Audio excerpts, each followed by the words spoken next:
नमस्कार, मैं हूं नगमा और मेरे साथ निधि। महाराष्ट्र की 288 विधानसभा सीटों के लिए आज मतदान हुआ और दोपहर 3 बजे तक 45.53% मतदान हुआ है।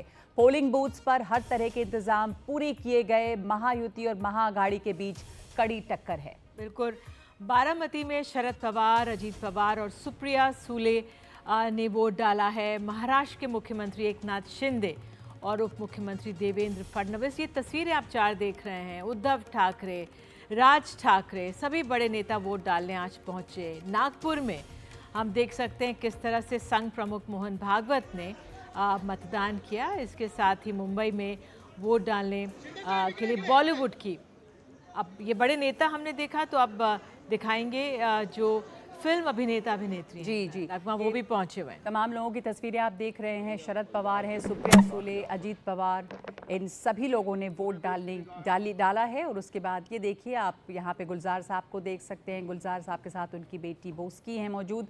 तो फिल्म जगत से कई सारे जाने माने लोग जो हैं वो वोट डालते हुए नजर आए, जिनमें गुलजार साहब की खास बात करना चाहेंगे। और इसके अलावा हेमा मालिनी, सुनील शेट्टी, अक्षय कुमार, राजकुमार राव, सोनू सूद, सचिन तेंदुलकर, इन तमाम लोगों ने वोट डाले और उसके बाद उनकी तस्वीरें जो हैं वो सामने आई हैं।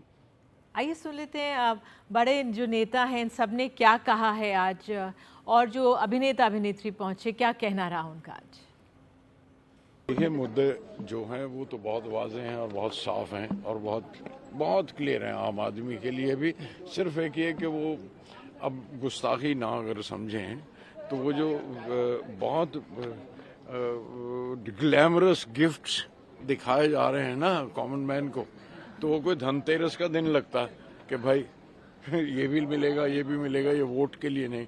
वो नहीं, बिल्कुल नहीं है। और हमारा कॉमन मैन बहकेगा नहीं, ये आम आदमी हमारा वो सब जानता है, सब पहचानता है। ये सिर्फ सरकार का काम नहीं है, हमारा काम है। I think we have to be responsible. पहली बात तो अगर सारे लोग आके आज वोट करेंगे तो बहुत फर्क पड़ेगा। I think the main call is come vote, और बाकी let's help the government by doing good work. यही कि बाहर आइए, वोट कीजिए। आप ही के लिए ये सब हो रहा है, आप ही के लिए हो रहा है। फ्यूचर आप ही लोग हो। सबसे बढ़िया बात है, इंतजाम बहुत अच्छा किया हुआ है, बहुत अच्छा इंतजाम किया हुआ है। मैं देख रहा था कि सीनियर सिटीजन के लिए बहुत अच्छा इंतजाम किया हुआ है, बहुत सफाई रखी हुई है। एंड बस आज यही है कि सब लोग आए, वोट करें। That is the most important thing. I think it's a responsibility of every citizen to go and vote, और बहुत ज्यादा जरूरी है देश के लिए। हॉलीडे मत बनाइए, just go and vote man. All the best. जय हिंद। Okay, thank you sir. चलते अपने सहयोगियों के पास। For your city, for your state, for your country. If you love your city, your state and your country, please come and vote. It's ridiculous that one has to say it. Everyone should do it anyway as a duty towards their country. I hope people do. तो आइए सीधे चलते अपने सहयोगी रौनक कुकरे और सुनील सिंह के पास। पहले रौनक, आपसे 1 घंटा भी और बचा है, शाम 6 बजे तक वोटिंग हो रही है। अब किस तरह की स्थिति है, क्या आंकलन, क्या लोगों की भीड़ निकल कर आई है शहरी इलाकों में?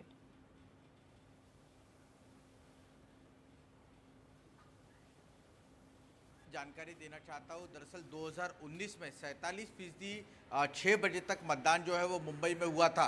लेकिन अच्छी खबर ये है, मुंबई शायद इस बार अपना रिकॉर्ड जो है, पुराना रिकॉर्ड तोड़ने जा रहा है, क्योंकि 3 बजे तक जो चुनाव आयोग की तरफ से आंकड़े दिए गए उसके मुताबिक लगभग 40% मतदान 3 बजे तक मुंबई में हो चुका है। और जिस तरह की मतदान केंद्रों पर भीड़ दिख रही है, दरअसल इस बार खास इंतजामात लोकसभा चुनाव के बाद जिस तरह की शिकायतें देखने को मिली थी उसके बाद मुंबई में किए गए। मुंबई में जो पोलिंग बूथ है उनकी संख्या डबल कर दी गई है। कई हाउसिंग सोसाइटी के अंदर ही पोलिंग बूथ लगाए गए, जिससे कि ज़्यादा दूर लोगों को ना जाना पड़े। और ख़ास बात एक कि लंबी लंबी जो कतारें लगती थी, और गर्मी के मौसम में खासतौर से जब लोकसभा चुनाव हुए तो कई लोगों को लंबे समय तक जो है, देख सकते हैं आप इस वक्त मैं आपको पहले तस्वीरें दिखाना चाहता हूं कि सीनियर सिटीजन्स यहाँ पर मतदान कर अपने घर की तरफ जा रहे हैं। भाई साहब, 1 मिनट आपसे बात करना चाहेंगे।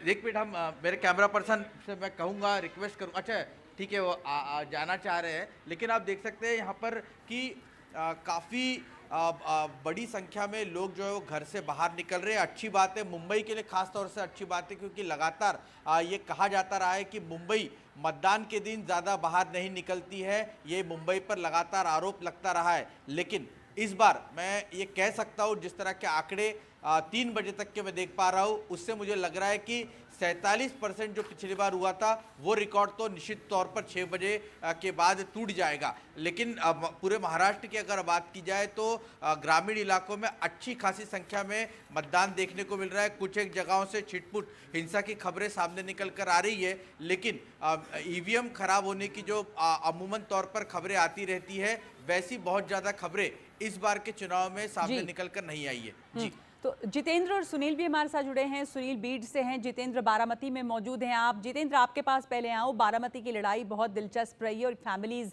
की लड़ाई यहाँ पर देखी जा रही है। वहाँ पर आज कैसा रहा चुनाव का दिन? क्या खास वहाँ से आप बता सकते हैं, क्या देखा आपने?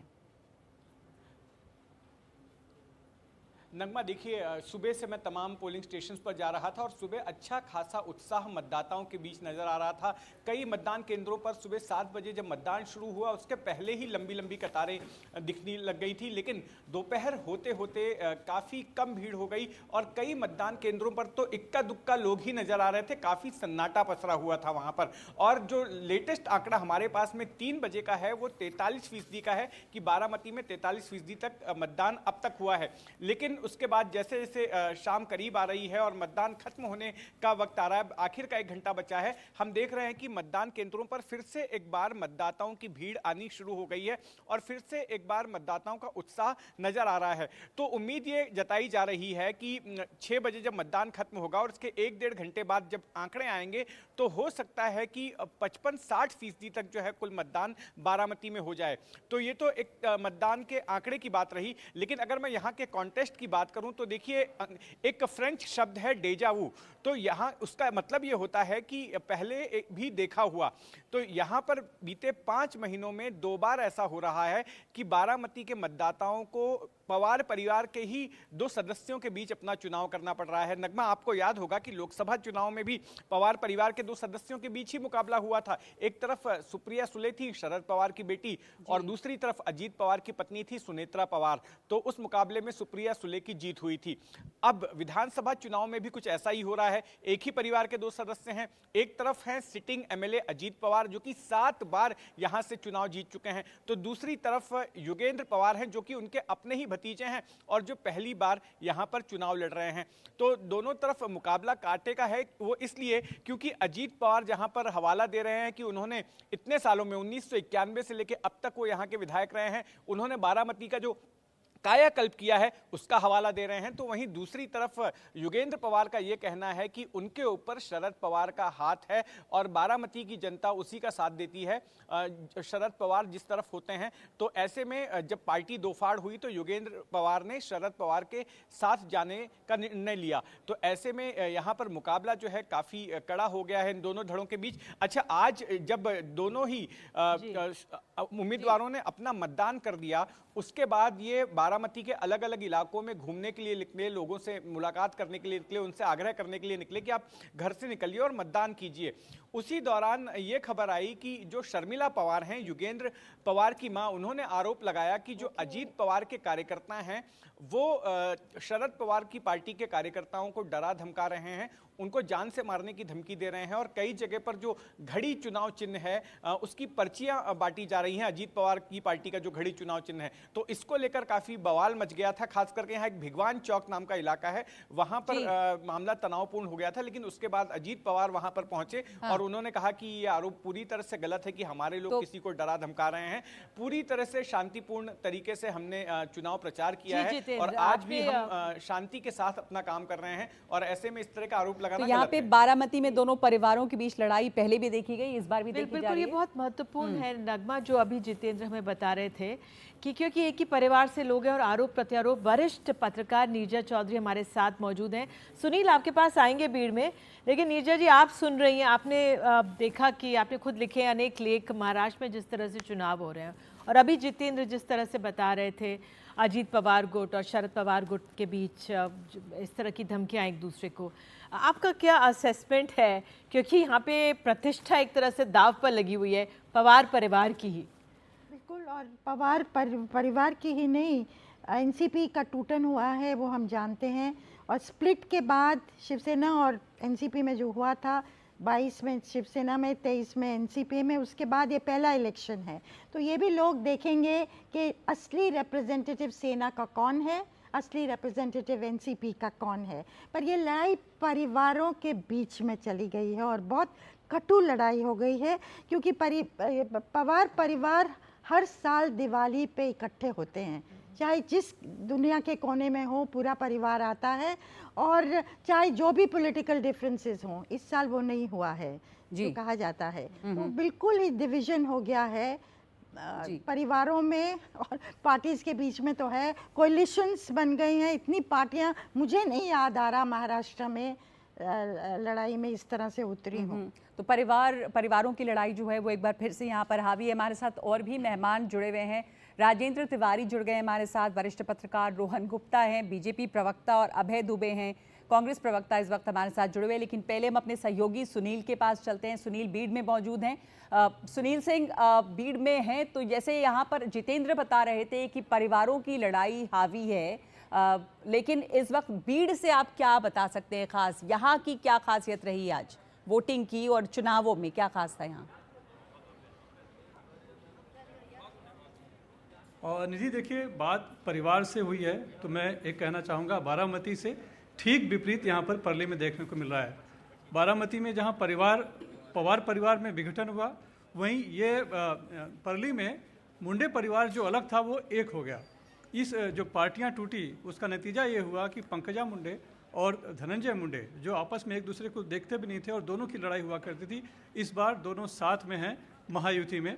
और नतीजा ये है कि चूँकि दो जिनके बड़ा जनाधार है, जो एक दूसरे को हरा भी चुके हैं इस परली विधानसभा में, वो एक साथ में हैं और धनंजय मुंडे मैदान में हैं, तो स्वाभाविक तौर पर उनका पलड़ा यहाँ पर फिलहाल भारी दिखाई पड़ रहा है। और ठीक यही स्थिति हम फिलहाल बीड़ के अलग क्षेत्रों में भी देख रहे हैं और साथ ही पूरे मराठवाड़ा में देख रहे हैं। मराठवाड़ा बहुत चर्चा में आया था लोकसभा के दौरान भी अपने मराठा आरक्षण आंदोलन के जरिए, और साथ ही ओबीसी जो उसके जवाब में ओबीसी की प्रतिक्रिया जो आई थी उसको, तो लोकसभा का चुनाव परिणाम हमने विपरीत तौर पर देखा था। लेकिन इस बार माना जा रहा है कि जो मराठा आरक्षण आंदोलन का जो मुद्दा है वो उतना एकत्रित ध्रुवीकरण उसका इसलिए नहीं हो पा रहा है क्योंकि खुद मनोज जरांगे भी कह चुके हैं कि जो मराठा समाज है वो अपने तहत पे, अपने स्तर पे वो निर्णय ले।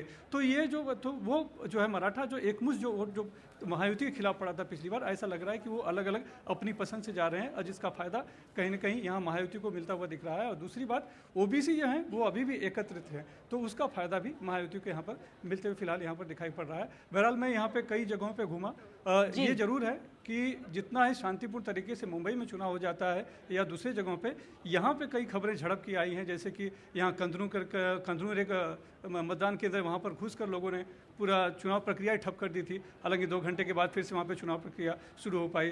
बोगस वोटिंग का भी आरोप यहाँ पर लग चुका है। इसके वहाँ केज विधानसभा में भी देखा कि 2 गुट आपस में भिड़ गए थे। कोल्हापुर से भी इस तरह की खबरें आई, संभाजी नगर जिले से भी इस तरह की खबरें आई। तो छुटपुट खबरें उस तरह की हैं, लेकिन वैसे ओवरऑल देखा जाए तो मतदान शांतिपूर्ण तरीके से है।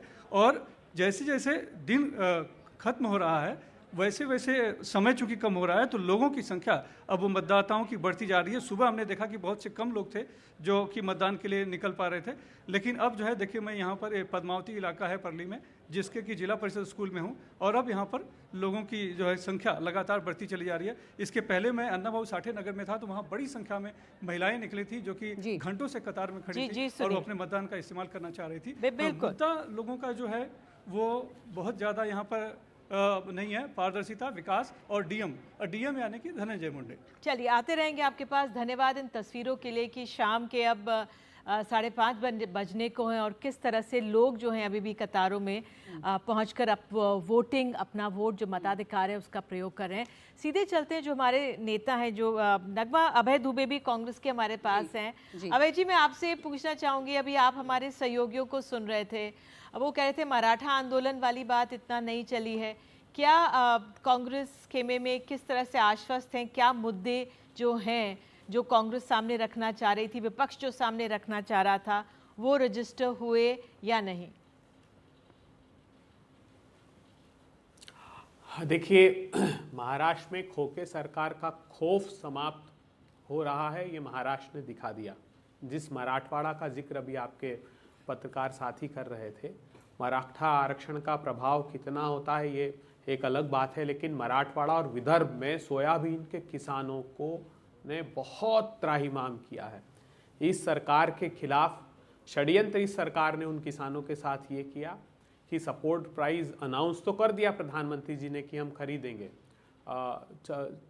4,992 रुपये का MSP है, 3,500 रुपये में किसानों ने बेचा। वो प्रिक्योर ही नहीं कर रहे थे, किसानों को वापस लौटा देते थे कि मॉइस्चर कंटेंट ज़्यादा है, 18% तक मॉइस्चर है, हम फसल नहीं खरीदेंगे। अभय जी, तो बात यही पूछना चाह रहे थे, संतरे के किसान हो जी, कि मुद्दे ये बैठे कि नहीं। प्रवक्ता बीजेपी के रोहन गुप्ता, क्या लग रहा है आपको, हमारे सहयोगी जो फील्ड पर हैं उनका आकलन सुनते हुए, समझते हुए, क्या आश्वस्त है महायुति की सरकार एक बार फिर यहाँ पर आएगी? बिल्कुल आएगी, क्योंकि जिस प्रकार से आपके प्रवक्ता ने कहा कि जिन मुद्दों पे लोकसभा चुनाव में एक माहौल बनाया गया संविधान के नाम पे, रिजर्वेशन के नाम पे, उसकी हकीकत देश की जनता को मालूम चल गया। और उसके पहले जो ट्रेलर आपने हरियाणा में देखा, वहां पे भी आप देखेंगे कि जो दलित आबादी थी, करीब 33% बैठकों पे दलितों का असर था, और वहां पे भी इनकी जो काट की आंधी है वो फूट गई।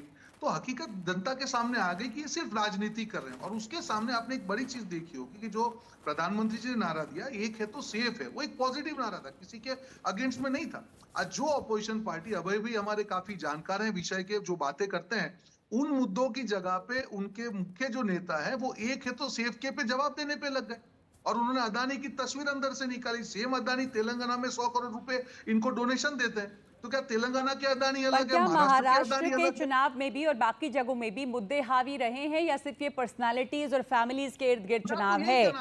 हाँ, तो मैं राजेंद्र तिवारी जी को इसमें शामिल करना चाहूंगी कि राजेंद्र जी, हमारे भारत में जो चुनाव हो रहे हैं उसमें कहां पर किन मुद्दों पर वोटिंग हो रही है, खास करके महाराष्ट्र में क्या मुद्दे थे? अभी नीरजा जी भी वहां से होकर आई और बता रही थी कि कैसे फैमिलीज ही ज्यादातर जो है रण में हैं और परिवार हावी, हमारे रिपोर्टर्स भी बना रहे थे तमाम जगहों से, चाहे वो पवार परिवार हो या वो मुंडे परिवार हो। और ये जो नारा जो बहुत चला, एक है तो सेफ हैं, और उसके पहले बटोगे तो कटोगे वाले जो बातें थी, वो कितनी ज्यादा रजिस्टर की हैं, उनका क्या असर रहा है?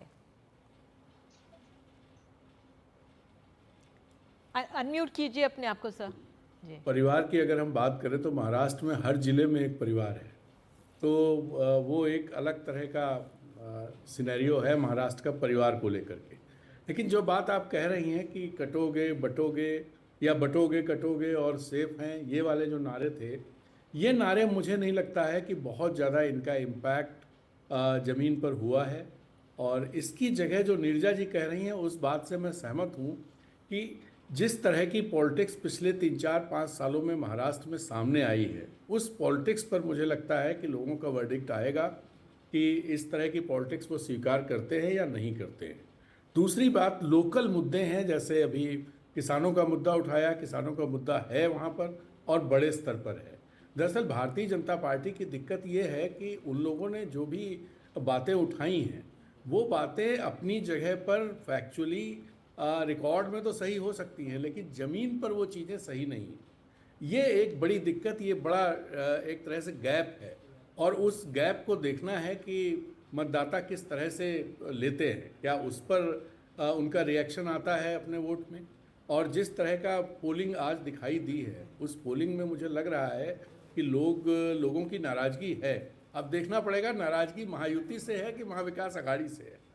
ये एक इम्पॉर्टेंट चीज़ है जो देखनी होगी। ठीक है, तो ये देखना होगा कि नाराज़गी किससे। आप कह रहे हैं कि जिस तरह की पोलिंग है उससे ये लग रहा है कि लोगों में बहुत ज़्यादा उत्साह नहीं है।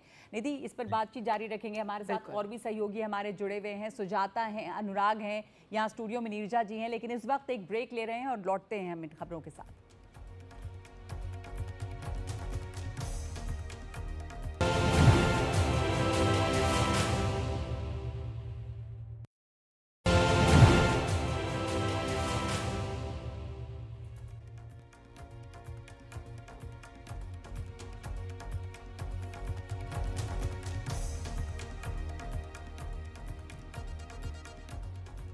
तो आज वो 20 तारीख है जब अब मतदान पूरे हो जाएंगे और 23 तारीख का सबको इंतज़ार रहेगा। बहरहाल वोटिंग जारी है शाम 6 बजे तक। महाराष्ट्र में इस राज्य पर सबकी नज़र बनी हुई है। तो वरिष्ठ पत्रकार नीरजा जी हमारे साथ हैं। नीरजा जी, आज आपने एक बहुत दिलचस्प लेख लिखा हुआ है। अखबार में, इंडियन एक्सप्रेस में परिवारवाद, वंशवाद को लेकर। तो महाराष्ट्र में जिस तरह से बारामती हो, बीड़ हो, लातूर हो, तमाम जगहों का आपने वर्णन किया। हमारे सहयोगी सुनील भी कह रहे थे कि इस राज्य की बात, क्योंकि पारंपरिक है, आपने जो क्या आभास हुआ आप जब वहाँ पे ट्रैवल कर रही थी? एक चीज़ आपको हिट करती है वहाँ जाके, और वो है कि हर डिस्ट्रिक्ट में, हर ज़िले में एक पॉलिटिकल परिवार, प्रोमिनेंट पॉलिटिकल परिवार, एक है, दो है, तीन है।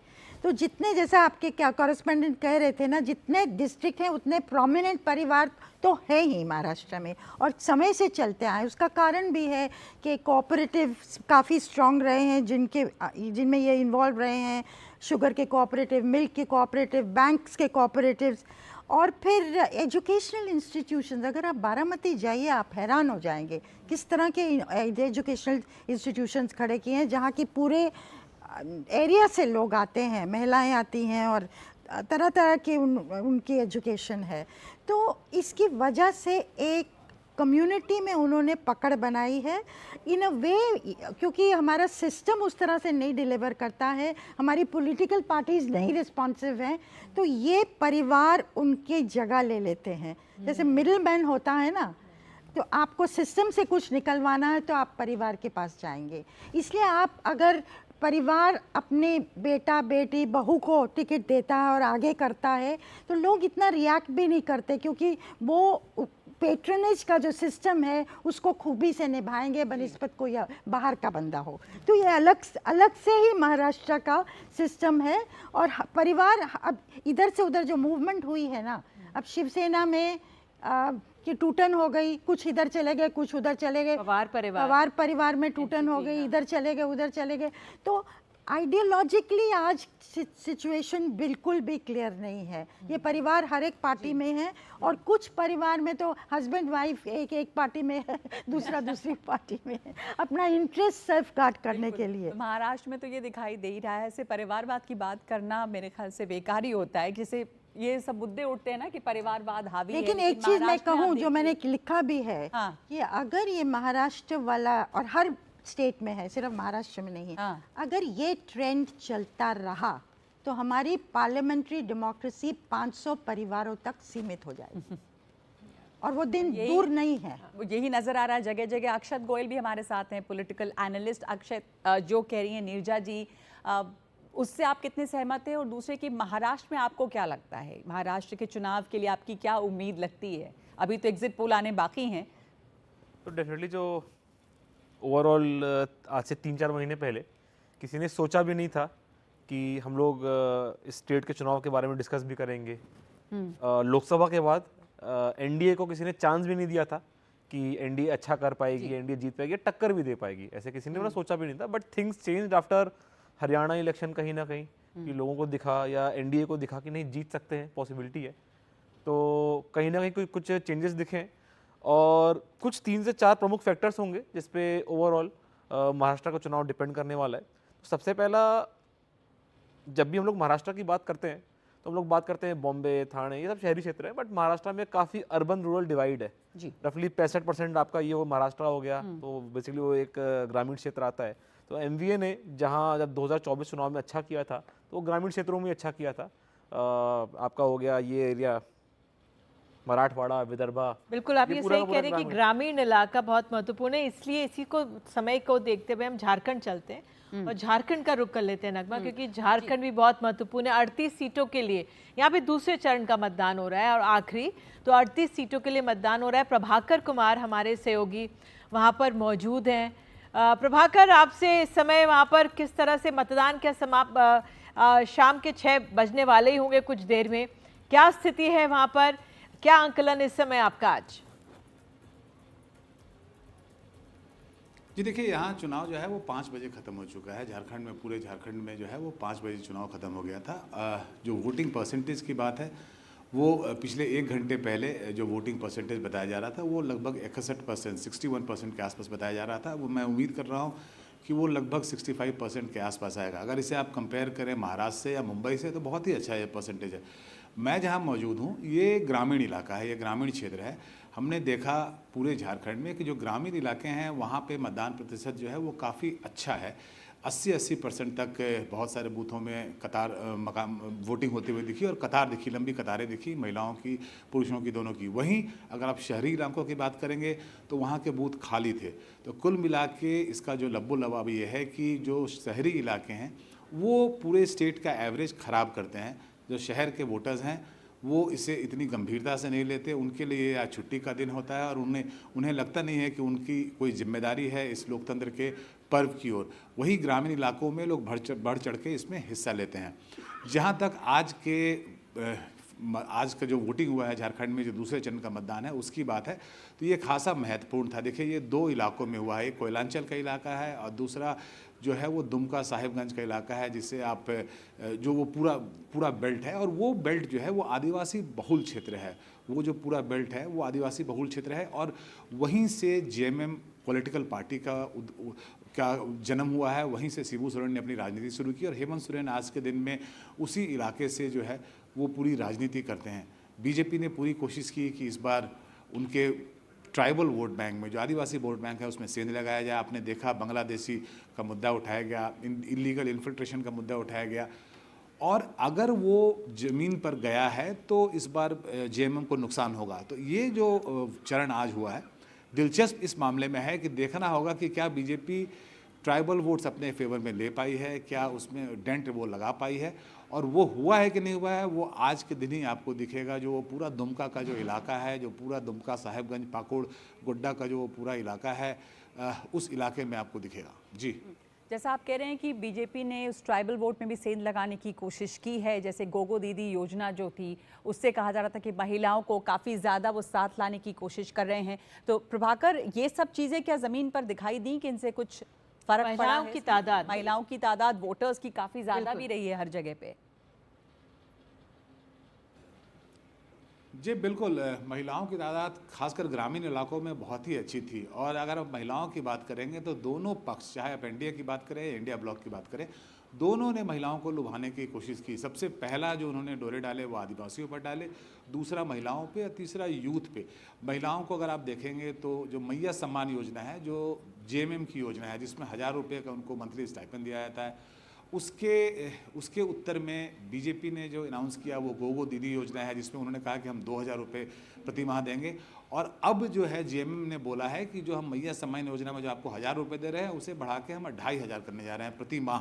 तो 1000 रुपये से 2500 रुपये, दोनों ही पक्ष कोशिश कर रहे थे महिलाओं को लुभाने की, क्योंकि एक बड़ा चंक है वोटर्स का, ऑलमोस्ट 50% आप इसे मान सकते हैं सीधे तौर पे। और महिलाएं जो हैं आज बड़ी संख्या में बूथ पे दिखी। क्या वो मैया सम्मान योजना के लिए खड़ी थी क्योंकि उनके अकाउंट में पैसे आ रहे हैं, और अभी जब पहला चरण का चुनाव हुआ उसके 2 दिन पहले पैसे उनके अकाउंट में गए थे, उन्हें पिछले 6 महीने से जेएमएम की सरकार पैसे दे रही है, तो क्या उसके चलते वो बूथ पे आ रहे हैं या फिर वो गोगो दीदी योजना जिसकी बीजेपी बात कर रही है उसके चलते आ रहे हैं, ये तो 23 तारीख को ही आपको पता चलेगा। लेकिन हाँ, सबसे अच्छी बात यह है वो सुखद तस्वीर थी कि महिलाएं बड़ी संख्या में बूथ पे मौजूद थी। जी, तो ये तो नज़र आ रहा था कि महिलाएं बड़ी संख्या में हैं, लेकिन मैया सम्मान के लिए आ रही हैं या गोगो दीदी के लिए, ये देखना होगा आगे। धन्यवाद आपका प्रभाकर। वैसे प्रभाकर ने बात की है बोकारो से बीजेपी विधायक बिरांची नारायण से, जिनका कहना है कि बटोगे तो कटोगे का नारा जो है वो चुनावी नतीजे तय करेगा। अभी तक जो विजय जी, अभी तक जो दिख रहा है, जो ट्रेंड दिख रहा है, वो कैसा लग रहा है आप पास? नहीं, मुझे बहुत अच्छा लग रहा है। आप देखिए यहाँ पे हम लोग जुधाड़ी मोड़ में रामरुद्रा हाई स्कूल के बूथ पर हैं और कांग्रेस का यहाँ पे बूथ एजेंट तक नहीं है। आप देखिए 10 बूथ है और आपको एक भी बूथ एजेंट नहीं है, तो ये अपने आप में कहानी बयां कर रहा है कि भारतीय जनता पार्टी का यहाँ हैट्रिक होने जा रहा है। और यहाँ की जो जनता, यहाँ के मतदाता ने मुझे अपना पूरा आशीर्वाद दिया। जो आप बटोगे कटोगे किए हैं उसका फ़ायदा मिला है? नहीं, सिर्फ बटोगे कटोगे की बात नहीं है। ये तो स्वाभाविक है कि हम कुंभकर्णी निद्रा में 100 साल क्या कई 100 साल से सोए हैं, लेकिन हम अगर बटेंगे नहीं तो कटेंगे नहीं। और मैं तो कहता हूँ कि भाई बटोगे तो कटोगे, जो लोग कहते हैं बड़े लोग, मैं तो कहता हूँ कि अगर सावधान नहीं रहे तो आज नहीं कटोगे तो 20-25 साल बाद कटोगे, लेकिन कटोगे। आप मानते हैं कि ये ठीक है, ये जोड़ने वाला नारा है कि तोड़ने वाला नारा है? तोड़ने वाला नहीं, ये अपने आप को बचाने वाला नारा है। हिंदू समाज, सनातन समाज कभी भी आतंकी नहीं है। मैं आपको विश्वास दिलाता हूँ कि बहुत बड़ी मात्रा में, बहुत ऐतिहासिक जीत बोकारो में होने आपकी अंतिम सवाल आपसे, आपने कोशिश की, आपकी पार्टी ने आदिवासियों का दिल जीतने की, उसमें सेंध लगाने की, कुछ सफलता मिलती हुई दिख रही है? बहुत मिल रही है। और मैं आपको बताऊं, मेरे विधानसभा क्षेत्र में बड़ी संख्या में जो आदिवासी बंधु हैं, जो हमारी बहनें हैं, वो मतदान कर रहे हैं, क्योंकि उनको पता है कि जो बांग्लादेशी घुसपैठिए हैं उससे सबसे ज़्यादा नुकसान किसी को हो रहा है, तो जो आदिवासी सरना समाज की हमारी बेटियां बहनें उनको हो रहा है, और ये वो लोग जग गए हैं। और देखिएगा कि अप्रत्याशित परिणाम आएंगे। तो परिणाम अप्रत्याशित हो गए, ऐसा बीजेपी की उम्मीद है। झारखंड में चुनावों की बात हम जारी रखेंगे, लेकिन इस वक्त एक ब्रेकिंग न्यूज आ रही है भारत और चीन के संबंध में कि लाओस आसियान शिखर सम्मेलन में विपक्षीय बैठक के दौरान रक्षा मंत्री राजनाथ सिंह ने चीन के राष्ट्रीय रक्षा मंत्री एडमिरल डोंगजून से मुलाकात की है। सेना हटने के बाद, यानी दोनों देशों की सेनाएं जो पीछे हटी हैं, डिसएंगेजमेंट की प्रक्रिया पूरी हुई है, उसके बाद से पहली बार दोनों देशों के रक्षा मंत्री मिले हैं। ज्यादा जानकारी देने के लिए हमारे साथ जुड़ रहे हैं हमारे सहयोगी राजीव रंजन। राजीव, ये काफी तेजी से चीजें आगे बढ़ रही हैं सकारात्मक तरीके से भारत और चीन के बीच में। प्रधानमंत्री मोदी और शी जिनपिंग की मुलाकात के बाद डिसएंगेजमेंट हुई। कल ही दोनों देशों के विदेश मंत्री मिले हैं G20 के मौके पर, और अब आसियान के मौके पर रक्षा मंत्री मिले हैं। भारत और चीन के जो संबंध हैं उसमें एक तेजी से बदलाव दिखाई दे रहा है। बिल्कुल तेजी से बदलाव दिखाई दे रहा है, और खास तौर से जो बदलाव की जड़ है, जो सीमा विवाद जो अप्रैल 2020 से चला रहा था पूर्वी लद्दाख में, कह सकते हैं कि उसको हल करने की दिशा में दोनों देश काफी हद तक आगे बढ़ रहे हैं। ये अक्टूबर महीने में जो दोनों देशों के बीच में देपसांग और देमचौक में डिसएंगेजमेंट और पेट्रोलिंग को लेके जो सहमति बनी थी, उसके बाद दोनों देशों के रक्षा मंत्री मिले हैं और उसके बाद प्रगति की समीक्षा की गई है, और एक मैकेनिज्म बनाने की बात हो रही है कि जो बाकी जो गतिरोध एरिया है, जैसे गलवान की बात कर लीजिए, और उसके बाद पेंगोंग त्सो लेक की बात है, तो इन बाकी जगहों में जो बफर जोन है वहां कैसे पेट्रोलिंग हो, और पेट्रोलिंग के बाद जो है अब जो डिसएंगेजमेंट हो गया, यानी आमने सामने से दोनों देशों की सेनाएं पीछे हट गई है और पीछे हटे, उसके बाद डी एस्केलेशन की प्रक्रिया शुरू होगी और अंत में जाके डी इंडक्शन हो जाएगा। यानी अप्रैल 2020 से पहले वाली स्थिति में दोनों देशों की सेनाएं पीछे चली जाएगी, और अब जो ऊपर से लेकर कह सकते हैं कि टॉप से लेकर नीचे तक की कोशिश यही है कि जो आपसी विश्वास का जो माहौल था, जो पहले संबंध थे सीमा पर, वो संबंध फिर से बहाल हो, एक मैकेनिज्म डेवलप हो, ताकि लोकल लेवल से लेकर हर लेवल पर बातचीत की प्रक्रिया जो बंद हुई थी, कह सकते हैं जो उसमें गतिरोध जो जारी था और उसमें जो कह सकते हैं कि आगे नहीं बढ़ रहा था, अब वो गतिरोध खत्म करके आगे बढ़े। बिल्कुल राजीव, बहुत बहुत धन्यवाद आपका इस जानकारी के लिए। तो चीन और भारत के जो संबंध बेहतर हो रहे हैं, इसका स्वागत करते हैं, और आसियान में जिस तरह से भारत और चीन के रक्षा मंत्रियों की मुलाकात हुई है, ये भी अपने आप में एक सकारात्मक कदम है। एक छोटा सा ब्रेक हम लोग ले रहे हैं, और ब्रेक के बाद तुरंत लौटेंगे और जो चुनाव, जिस तरह से आज वोटिंग का आखिरी दिन है, 20 तारीख है, जायज़ा लेंगे, उपचुनावों का भी जायज़ा लेंगे एक छोटे से ब्रेक के बाद।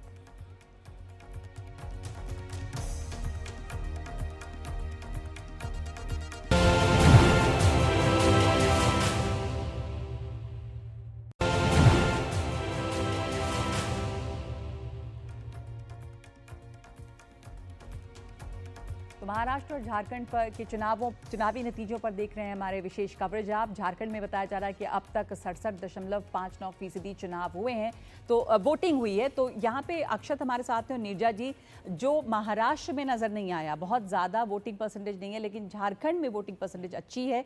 झारखंड में क्या मुद्दे आपको लगता है कि हावी हैं? जैसे बीजेपी के नेता कह रहे थे कि बटोगे तो कटोगे का मुद्दा चला है, लेकिन ग्रामीण इलाकों में महिलाओं के लिए योजनाएं, तो आपको क्या लगता है? तो झारखंड के बारे में अगर हम लोग देखते हैं तो ज़्यादातर वो एक ग्रामीण क्षेत्र ही है, 80% 90% वो मतलब ग्रामीण है, बहुत ही कम आता है।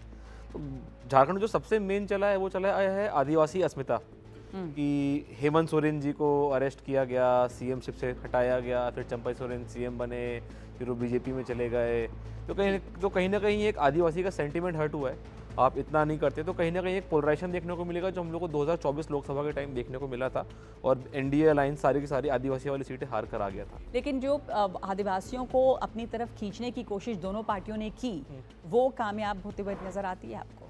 देखिए, वो हिंदुत्व का नारा लेके किया गया है, और बटेंगे तो कटेंगे एक रहा है, और वोट घुसपैठ है। जिहाद, और हेमंत बिस्वा शर्मा वहाँ कैंप कर रहे हैं, शिवराज चौहान वहाँ कैंप कर रहे थे महीनों से, और ये नारा जो आया है हाल में आया है, एक महीना 6 हफ्ते पहले ही आया है, और वो खासकर ट्राइबल है, संथाल परगनास, कोल्हान, इन जगहों में ट्राइबल्स को ये दिखाना कि घुसपैठिया आ रहे हैं बांग्लादेश से, ये सारा डेमोग्राफिक कैरेक्टर ही ट्राइबल एरियाज़ का बदल जाएगा। अब उसका कितना असर हो पाया है 1 महीने में, वो देखने लायक चीज़ होगी। और जो सिंपैथी थी हेमंत सोरेन के प्रति, क्योंकि उनको जेल में डाला था, अब वो जेल से निकल गए हैं, तो क्या सिंपैथी उसी तरह बरकरार है? उनकी पत्नी कल्पना सोरेन ने तो बहुत ही क्राउड्स पुल किए हैं, बिल्कुल। उनको बहुत नए तरीके से देखा गया, एक नया चेहरा था वो। बिल्कुल नीरज जी, एक ब्रेक लेने के लिए कह रहे हैं, ब्रेक ले लेते हैं, तुरंत लौटते हैं और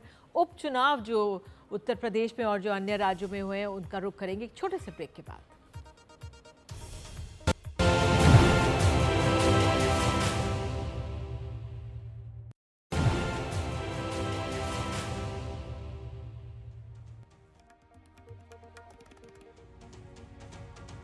तो जब वोटिंग होती है तो अभिनेता कौन कौन से पहुंचते हैं वोट करने, बहुत महत्वपूर्ण हो जाता है एक तरह से। तो अब बताया जा रहा है शाहरुख खान पहुंचे हैं वोट करने, वो तस्वीरें आ रही हैं, शाहरुख खान अपने परिवार के साथ वोटिंग करने पहुंचे हैं।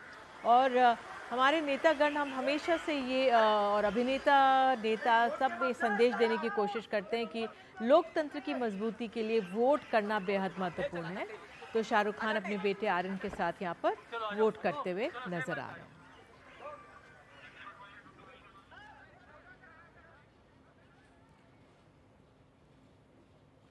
तो बहरहाल अब उपचुनावों की बात कर लेते हैं। उत्तर प्रदेश के मैनपुरी की करहल सीट उपचुनाव के बीच एक युवती का शव एक बोरे में मिला, उससे हड़कंप हो गया।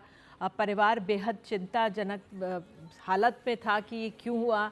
मृतक के परिवारों का आरोप है कि समाजवादी पार्टी को वोट ना देने पर उसकी हत्या की गई।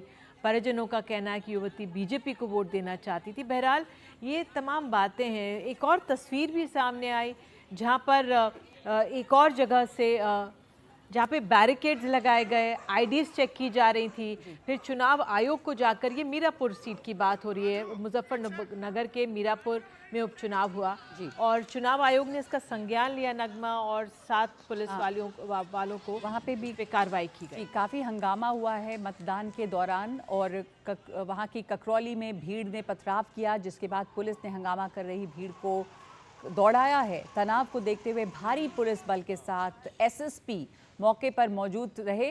पथराव स्थल पर पुलिस ने फ्लैग मार्च किया और गली मोहल्ले में पुलिस फोर्स निगरानी कर रही है।